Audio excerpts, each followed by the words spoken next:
Hey church, just wanted to bring you this week's church email blast in the form of a video. Thought I might mix it up a little bit different, make it a little more interesting. I've been thinking about the question, who am I?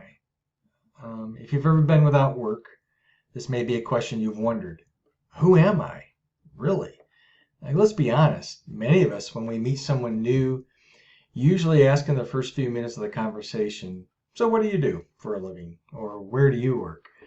We ask that because what we do for a job is important to understand. What people do for a job is important to understanding who they are. Who is that person standing in front of us?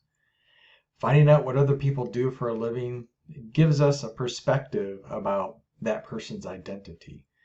Meaning we put these little thought bubbles about each person after we meet them. Like, oh, she's an engineer. He's an accountant, and you got these little thought bubbles up there.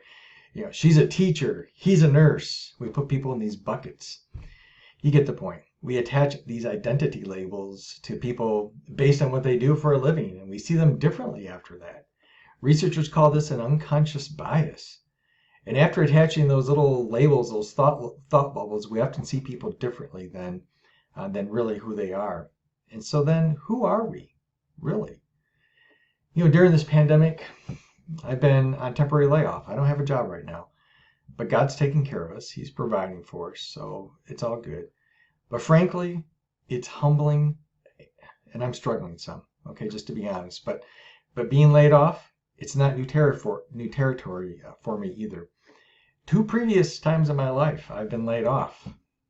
Okay, fired. In each of those two previous times, the automotive industry, it took a downturn, and I found my position eliminated. This was back in the early 2000s and mid 2000s. They didn't need me any longer. It was very humbling. Brought me to tears, in fact.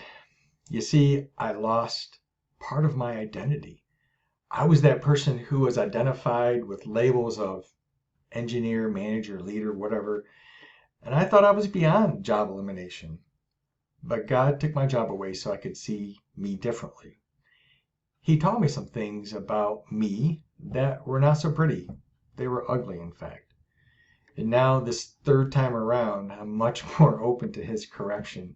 I know he has something good for me. He is working on my attitude and my values, and my behaviors, all of it.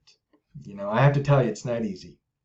But God is on his throne, and I'm asking him to be on mine every single day. So I wondered again this week, exactly who am I? And maybe you've asked yourself the same thing recently. When my job is taken away, or your job is taken away, who am I? What's left? When my family's not near me because of a quarantine, who am I? When I can't socialize with my friends or my community group, who am I?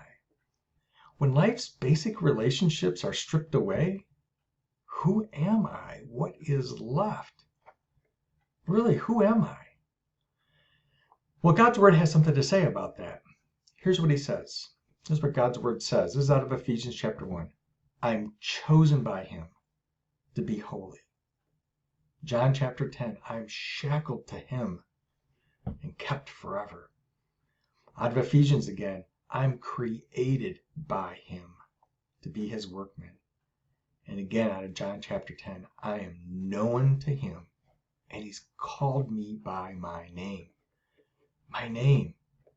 God knows it. The Creator knows it. My identity? He established it.